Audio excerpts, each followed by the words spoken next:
The worldwide premiere of the movie True Cost is set for this week, Friday. Now, it's an incredible film that examines the real cost behind our clothing. I'm joined in studio by Liette. She is the designer of My Wild Heart, and ethical clothing is something very close to her heart. She's going to speak to us a little bit more about this issue. Liette, thank you so much for joining us today. Oh. Now, this really is something close to your heart, the true cost of clothing. And the truth of the matter is, so many South Africans, most of us really, when we walk into a store and pick something off the shelf, we're looking at the price and not necessarily where it comes from. Tell us a little bit more about your thinking. Okay, well, my thinking stemmed really out of a real passion for ethical clothing. I loved fashion from when I was a child. When I was about 5, I made my first dress, and kind of always loved it from then on.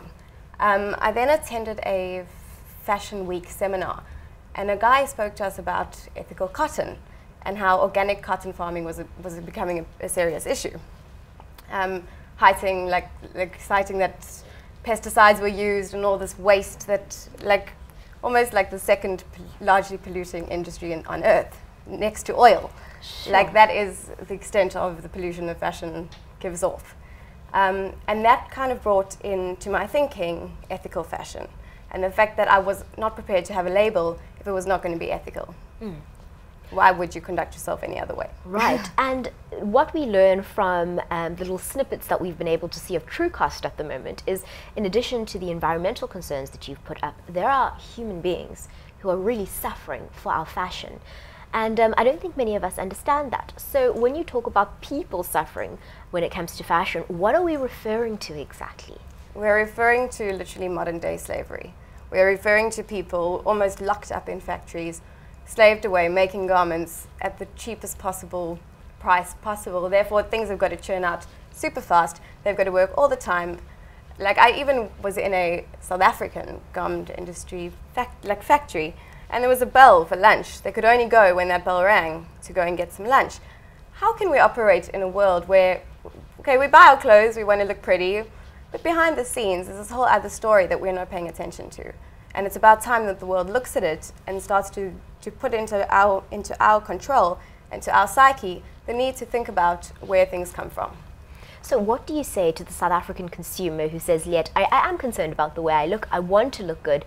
How do I shop? What do I do if I don't want to contribute to slavery, like you said? So I think the big thing is know where who's making your clothes. Be prepared to forecast a little bit more money to get something that you know has been made by hands that have not been sitting under little sweatshops.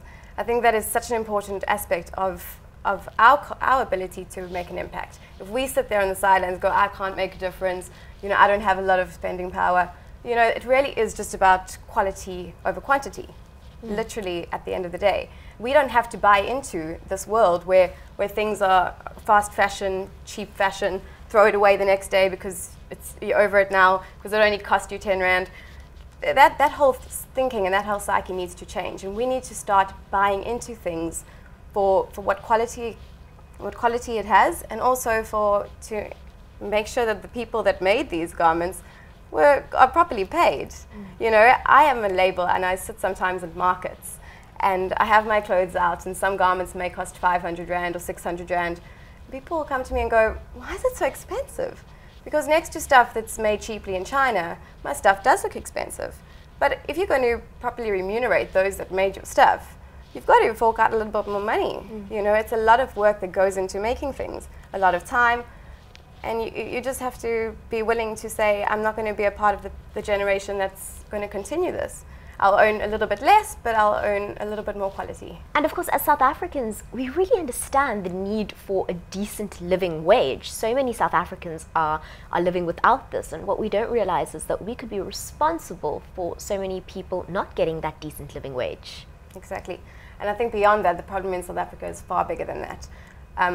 The World Trade Organization kind of wanted the market to trade freely, and in the 1990s, the markets were opened where a lot of, globalization, we could get goods from China, which were much cheaper than those coming from South Africa, because the conditions in China there was not much less rules. China was just like, we're going to expand our economy at any cost, and they kind of did that. South Africa had a little bit more, even a little bit more union and all of that operation. So it meant that China was getting all the business. So even South African manufacturers, or people that were behind the big labels in South Africa, were then saying, I'm going to take my stuff to China to get made. So that then sucked out a large amount of CMT factories that were existing here, to the point that today we have very, very few functional ones. And South African labels don't know where to go to have their clothes produced locally. If we then start buying local, supporting things, we can start to help this grow in a positive way and make sure that we are buying into something that's good. So what am I looking for in the stores? Is it a tag that says made in South Africa? You know, practically when I walk into the stores, what am I looking for? Yeah, so I mean, a lot of some brands do have that made in South Africa sticker. So check that out and support that, because that is going to grow our economy at the end of the day. And I think that's what we want. The 26% unemployment rate, mostly with women, and women are the main people that work in garment factories. So if we can start making those positive changes and think properly about how we consume, we can actually make a real difference here. Now, you started that in your personal capacity and with your business. In fact, you've got a fantastic initiative that involves saris. Tell us a little bit more about that. Okay, so in connection with the whole waste and the fact that literally there's so much pollution with regards to making of textiles, a lady approached me in the UK to kind of use saris to make garments from. So I then take the sari, and she gets them donated to her, and I make garments from that, giving back to communities 50% of whatever gets sold.